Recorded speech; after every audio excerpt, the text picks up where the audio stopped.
하나님 말씀 마태복음 19장 23절부터 30절까지 다 같이 읽겠습니다. 예수께서 제자들에게 이르시되 내가 진실로 너희에게 이르노니 부자는 천국에 들어가기가 어려우니라.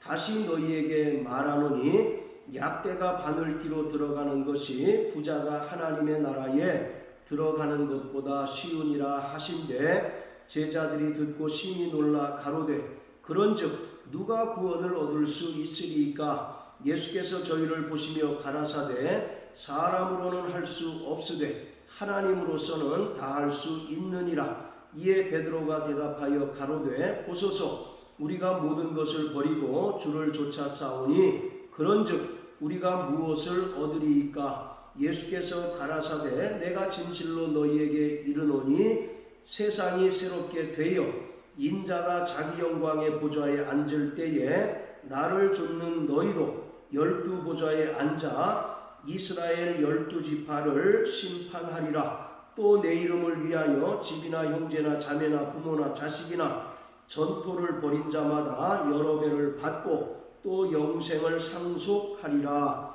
그러나 먼저 된 자로서 나중되고 나중된 자로서 먼저 될 자가 많으니라. 아멘.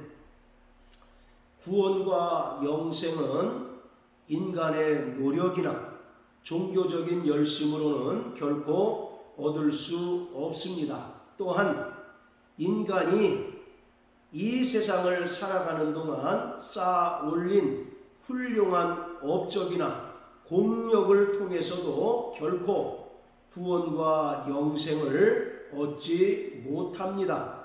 그래서 예수님께서 26절에서 사람으로는 할 수 없으되 하나님으로서는 다 할 수 있다고 말씀하셨습니다. 즉 인간의 노력, 종교적인 열심, 그리고 인간이 쌓아올린 훌륭한 업적과 공력을 통해서 결코 영생을 얻지 못하지만 오직 하나님께서 그 아들 독생자 예수 그리스도를 통하여 인간에게 베푸신 그 은혜를 믿는 믿음으로만 영생을 얻고 천국에 들어갈 수 있다고 말씀하셨습니다.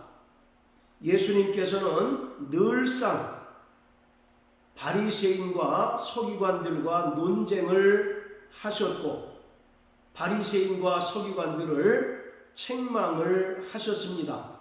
예수님 당시에 바리새인과 서기관들은 유대인들로부터 존경과 사랑과 신망을 한 몸에 받던 인물들이었습니다. 그런데 예수님께서는 이러한 바리새인들과 늘상 논쟁하셨고 또 이들을 책망하셨고 심지어 이들을 향하여 화를 선언하셨습니다. 왜냐하면 바리새인과 서기관들은 자신들의 율법의 행위를 통하여 자신들은 스스로 얼마든지 의로워질 수 있고 또 영생을 얻을 수 있고 천국에 들어갈 수 있다고 자처했기 때문입니다. 그뿐만 아니라 이들은 유대인들에게 율법의 행위를 통하여 의로워지고 영생에 들어갈 수 있다고 잘못 가르쳤기 때문에 그래서 그들도 자신들도 천국에 들어가지 못할 뿐만 아니라 천국에 들어가려는 다른 사람들도 천국 문을 막아섰기 때문에 예수님께서 바리새인들과 서기관들을 맹렬히 책망하셨고 심지어 이들을 향하여 화를 선언하셨습니다. 자, 23장 25절부터 28절까지 읽겠습니다.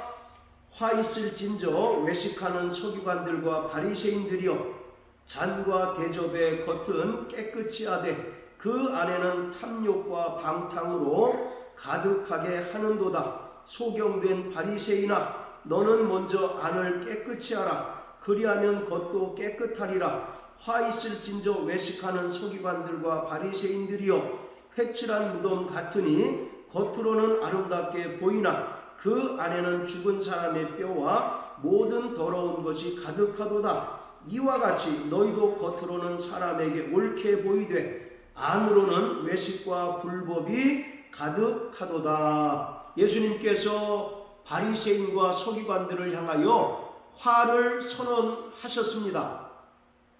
예수님께서도 바리새인과 서기관들의 그 경건함에 대해서 일정 부분 인정을 하셨습니다. 그들은 누구보다도 의롭고 거룩하고 경건한 삶을 살았습니다.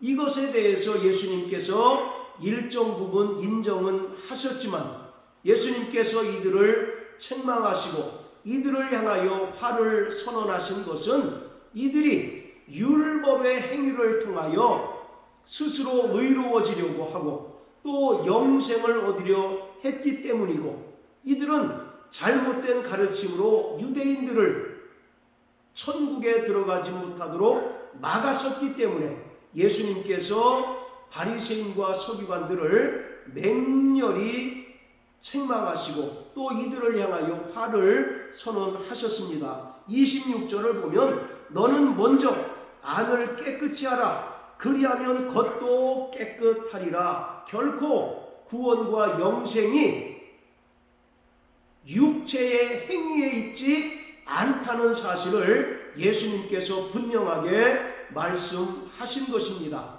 그런가 하면 마태복음 5장 20절에서 예수님께서는 제자들에게 너희 의가 서기관과 바리새인들의 의보다 더 낫지 못하면 결단코 천국에 들어가지 못한다고 말씀하셨습니다. 여기서 더 낫지 못하면 이란 말은 그들의 의를 능가하지 못하면 이라는 말입니다. 그렇다면 우리가 어떻게 서기관과 바리새인들의 그 의를 능가할 수 있습니까? 빌립보서 3장을 보면 사도 바울은 자신을 바리새인이라고 소개하고 율법의 의로는 흠이 없는 자다라고 말하고 있습니다.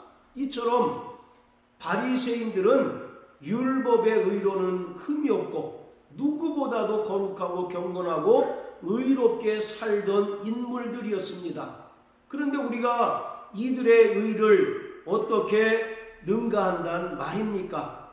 그것은 육체의 행위로서는 도무지 불가능하고 오직 예수 그리스도의 은혜를 믿는 믿음으로서만 바리새인과 서기관들의 의를 능가할 수 있다고 말씀하신 것입니다. 즉 아무든지 육체의 행위로 의로워지고 또 천국에 들어갈 수 있는 자가 없다는 것입니다. 오직 영생을 얻는 유일한 방법은 예수 그리스도의 은혜를 믿는 것이요, 또 천국에 들어갈 수 있는 유일한 방법은 예수 그리스도의 은혜를 믿는 믿음뿐임을 예수님께서 말씀하셨습니다. 자, 오늘 본문을 통해서 예수님께서는 부자는 천국에 들어가기가 어렵다라고 말씀하셨습니다. 이것은 16절부터 22절까지의 말씀에서 등장하는 부자 청년을 염두에 두신 것입니다. 22절에 보면 그 청년이 재물이 많은 고로 이 말씀을 듣고 근심하며 예수님을 떠나갔다라고 말씀합니다. 16절에서 이 부자 청년이 예수님을 찾아와서 어떻게 해야, 무슨 일을 해야 내가 영생을 얻습니까? 라고 말씀했는데 22절에서는 이 청년이 재물이 많음으로 말씀을 듣고 근심하며 떠나갔다라고 말합니다. 그래서 예수님께서는 부자는 천국에 들어가기가 어렵다라고 말씀하십니다. 그러면서 24절의 말씀을 통해서 약대가 바늘기로 들어가는 것이 부자가 하나님의 나라에 들어가는 것보다 쉽다라고 말씀하십니다. 여기서 바늘귀라고 하는 것은 예루살렘 성전으로 들어가는 문 중에 하나로서 그 높이가 매우 낮아서 사람도 겨우겨우 억지로 들어갈 수 있는 그런 문을 가리킵니다. 이처럼 낙타가 바늘귀 문에 들어가는 것보다 부자가 하나님의 나라에 들어가는 것이 더 어렵다라고 말씀합니다. 전혀 불가능한 것은 아니지만 부자가 하나님 나라에 들어가는 것은 결코 쉽지 않다라고 예수님께서 말씀하셨습니다. 그러자 제자들이 25절에서 심히 놀라서 예수님께 그런즉 누가 구원을 얻을 수 있습니까? 라고 질문을 합니다. 여기서 예수님의 제자들이 심히 놀란 까닭은 당시 유대인들의 일반적인 사고방식은 부자는 하나님께로부터 복을 받은 자라는, 그리고 반대로 가난한 자는 하나님께 저주받은 자라는 사고방식이 있었기 때문입니다. 그것이 당시 유대인들의 일반적인 사고방식이었는데 예수님께서 부자가 하나님의 나라에 들어가는 것이 쉽지 않다라고 말씀하시자 제자들은 깜짝 놀라면서 그런즉 누가 구원을 얻을 수 있습니까? 라고 예수님께 질문을 하였던 것입니다.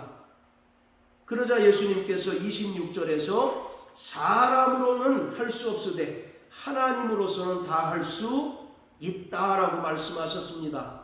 즉 영생과 천국이 인간의 외적인 조건, 외적인 행위 또는 이 세상에 살아가면서 누렸던 부와 권세와 명예에 결코 해당되지 않는다는 사실을 분명하게 말씀하신 것입니다. 오직 하나님으로서는 다 할 수 있다라고 하는 말씀은 오직 하나님께서 그 아들 독생자 예수 그리스도를 통해서만 베푸신 그 은혜를 믿음으로서만 들어갈 수 있다는 사실을 말씀하신 것입니다. 자, 그러자 27절에서 이번에는 베드로가 우리가 모든 것을 버리고 주를 쫓았는데 그런즉 우리가 무엇을 얻을 수 있습니까? 라고 질문하자 예수님께서는 28절에서 세상이 새롭게 되어 인자가 자기 영광의 보좌에 앉을 때라고 말합니다. 여기서 새롭게 되어라고 하는 말은 새하늘과 새 땅을 가리킵니다. 계시록 21장 1절에 보면 새하늘과 새 땅에 관하여 말씀하고 있습니다. 즉 예수님께서 영광 중에 재림하시고 처음 창조에 속한 모든 것들이 다 소멸되고 신천신지가 완성됐을 때라는 의미입니다. 그때 인자가 자기 영광의 보좌에 앉을 터인데 12명의 제자 또한 12보좌에 앉아 이스라엘 12지파를 심판하게 될 것이라고 말씀하십니다. 예수님께서 이스라엘 집에 잃어버린 양들에게 오셔서 천국 복음을 전파하시고 또 은혜를 선포하셨건만 하나님 나라의 본 자손들이라고 일컬어지는 이스라엘 백성 유대인들이 예수님을 배척하고 또 그 은혜를 거부하고 심지어 예수님을 십자가에 못 박아 죽게 한 것에 대해서 12제자가 12보좌에 앉아 이스라엘 12지파를 심판하게 되리라고 말씀하십니다. 그리고 29절을 통해서는 이 땅에서 예수 그리스도와 또 예수 이름을 위하여 고난을 받고 환난을 당하는 자들이 비로소 영생을 상속받고 또 천국을 상속받게 되리라고 말씀하십니다. 그러면서 30절에 먼저 된 자로서 나중되고 나중된 자로서 먼저 될 자가 많을 것이다 라고 말씀하십니다. 이 30절의 내용은 바로 20장 16절에서 예수님께서 다시 한번 반복하셨습니다. 그런데 19장 30절의 말씀과 20장 16절의 말씀은 본질적으로 동일한 의미를 지니지만 그 의미가 20장 16절에서는 보다 더 확대된 것을 우리가 알 수가 있습니다. 자, 30절에서 먼저 된 자로서 나중되고 나중된 자로서 먼저 될 자가 많다라고 할 때 여기서 먼저 된 자는 육체의 행위를 통하여 의로워지고 또 영생에 이르려고 하고 또 천국을 얻으려고 하는 바리새인들, 그리고 그 앞에 나오는 부자 청년을 가리키는 것입니다. 부자 청년은 예수님께 와서 자신이 어릴 적부터 경건하게 살았고 또 자기 재물로 이웃사랑을 실천했다라고 이렇게 예수님 앞에 자신을 소개했습니다. 이 부자 청년이 말한 그 의미는 자신은 영생에 들어갈 수 있는 자격을 이미 갖췄다라는 의미가 있는 것입니다. 이처럼 바리새인들과 또 부자 청년은 자신들은 율법의 행위를 잘 지켰기 때문에 하나님 나라의 본 자손들로서 마땅히 구원과 영생을 얻을 수 있다라고 생각을 했던 것입니다. 그렇지만 그들이 예수님의 은혜를 믿지 못함으로써 먼저 된 자로서 나중될 수밖에 없고, 그리고 나중된 자는 자신을 가리켜 스스로 죄인임을 깨닫고 예수님께 와서 자신의 죄를 고백하고 회개하는 세리와 창기들과 또 죄인들을 가리킵니다. 이러한 자들이 먼저 될 것이다 라고 예수님께서 말씀하십니다.